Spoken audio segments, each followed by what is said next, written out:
kuna uwezekano mkubwa sana wa Fiston Kalamayele kujiunga na wananchi Yanga, na kwa kuthibitisha hilo ukimsikiza Ally Kamwe ambacho anakizungumza kuhusiana na Fiston Kalamayele ni kama Engineer Said au Yanga wako katika harakati za kumshawishi aje kumalizia soka lake hapa Tanzania, na hilo linawezekana kabisa kwa kitu ambacho anakionyesha Ally Kamwe. Hebu kifuatilia hapa utanielewa vizuri kuhusiana na Mayele. Msimu ujao inshallah.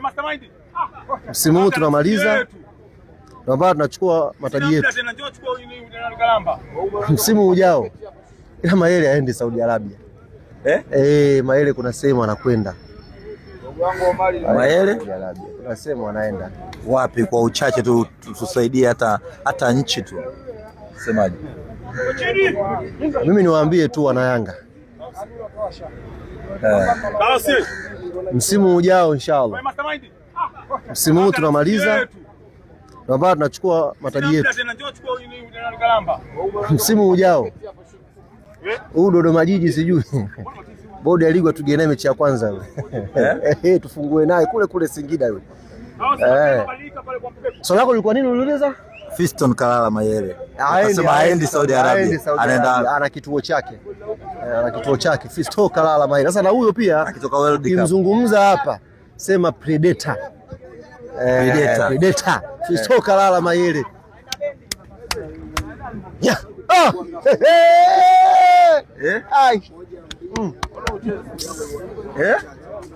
Kama unajua vile. Sijui kitu mimi.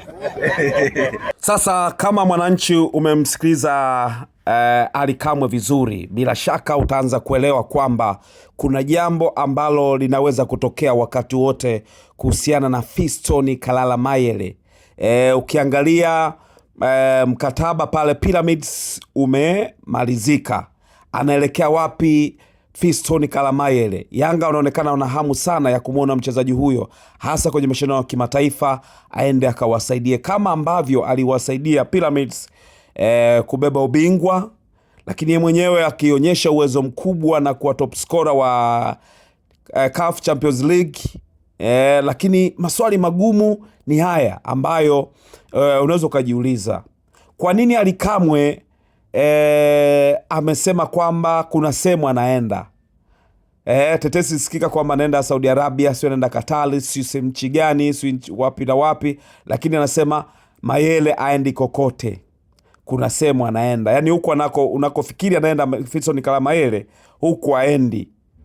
Na kuna maneno mengine ambayo kazungumza Ally Kamwe yatakuwa yanakupa picha fulani hivi kwamba Yanga kwenye mapambano makubwa, kama ambavyo umesikia kwamba Aziki wanataka kumrejesha kutokana na mazingira, lakini pia wanataka wamrejeshe Fiston Kalamayele ajiunge na wananchi Yanga kwenye ligi kuu Tanzania bara. Ukiona mazingira haya unaona kabisa kuna uwezekano, kuna ushawishi unaendelea kwa Fiston Kalamayele arudi tena Tanzania aweze kucheza kwenye klabu ya Yanga. Unajua Fiston Kalamayele kwa mtu ambaye amfahamu anaweza akamzungumzia kiuwepesi sana, lakini huyu ni miongoni mwa watu ambao wakati anaondoka ndani ya klabu ya Yanga aliacha ufalme mkubwa sana ambao hakuna hata mmoja ambaye kausogelea, lakini alivyoondoka kwenye ligi kuu Tanzania bara ameondoka kaacha ufalme mkubwa sana, hakuna mtu ambaye hata ameusogelea. Kwa jina la Fiston Kalamayele bado liko pale, lina thamani kubwa sana kwenye ligi kuu Tanzania bara kutokana na uchezaji wake, kutokana na namna ambavyo alifanya ligi hii ikamzungumza yeye, mpaka kwenye misiba, mpaka kwenye vitu ambavyo vilikuwa vihusiani na mpira wa miguu, kwa maana siasa, hata kwenye kwaya watu walicheza staili zake za kucheza. Kuna watu yani walifanya kila kitu ambacho kilikuwa kinafanywa na Mayele kwa sababu ya ubora ambao alionyesha ndani ya klabu ya Yanga, lakini pia ambavyo alihamasisha ligi kuwa na mvuto wa aina yake. Kwa hiyo ukimzungumzia Fiston Kalamayele ndani ya ligi ya Tanzania unazungumzia mchezaji mwenye value kubwa sana. Katika ukubwa huu ambao tunauzungumzia, Fiston Kalamayele mara baada ya kuondoka hapa, kumbuka wakati anaondoka alikuwa top scorer yeye na mchezaji ambaye ni Saidon Tibazonkiza akiwa mchezaji wa Simba na ya Fiston Kalala Mayele akiwa mchezaji wa Yanga, na ndipo ambapo mara baada ya hizo tuzo Fiston Kalala Mayele hakubaki nchini na Ntibazonkiza naye hakubaki nchini. Kwa hiyo tuzo walizichukua kama matop scorer wa ligi, alafu wakaendelea na shughuli zao zingine. Na wakati huo nikumbushe idadi ya magoli ambayo yalifungwa ni 17.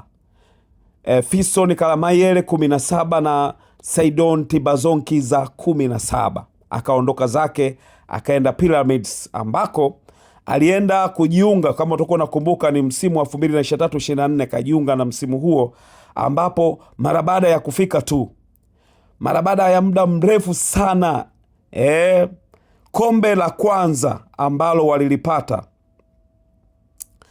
kwa maana ya Pyramids, kombe lao la kwanza kupata ndani ya Egypt ilikuwa ni kombe la Egypt Cup. Mara baada ya Fiston Kalala Mayele kufika pale, akaisaidia timu kupata kombe la Egypt Cup 2023-24. Lakini baadaye kwenye CAF Super Cup napo wakaenda kupata kombe hilo ambako yeye Fiston Kalala Mayele akaenda kufunga magoli ya ushindi. Lakini kwa upande wake binafsi kama Fiston Kalala Mayele kwenye tuzo binafsi alipata kuwa mfungaji bora, kwa maana top scorer wa CAF Champions League alipokuwa yuko katika klabu hiyo ya Egypt kwa maana ya Pyramids, akafunga magoli yake 9 kama mfungaji bora wa CAF Champions League. Kuwa top scorer hakuji kirahisi. Kuna wachezaji wengi sana ambao wapo kwenye vilabu lakini hawakupata nafasi ya kuwa top scorer. Sasa Fiston Kalala Mayele kaenda kule, kaenda kuwa top scorer, lakini pia akaenda kuwa top scorer wa FIFA Intercontinental Cup. Alikuwa top scorer. Kumbuka alipiga hat-trick pia kwenye mashindano hayo ambayo yalimpa hadhi ya kuwa top scorer Fiston Kalala Mayele. Kwa hiyo mmoja kati ya watu ambao walifanya vizuri na wanaendelea kufanya vizuri pale Egypt ni Fiston Kalala Mayele. Mkataba wake upo ukingoni na Pyramids, manake mpaka sasa, kwa sababu ligi imeshaisha, yeye mwenyewe anajua sasa mpaka dakika hii sio mchezaji wa Pyramids. Maana yake wameshindwa kukubaliana kuongeza mkataba wa kuendelea kuitumikia klabu ya Pyramids. Hakuwa na msimu mzuri Fiston Kalala Mayele, akiwa na magoli wastani ya magoli 5 mpaka 7 msimu wa 2025-26 hajawa na msimu mzuri Fiston Kalala Mayele.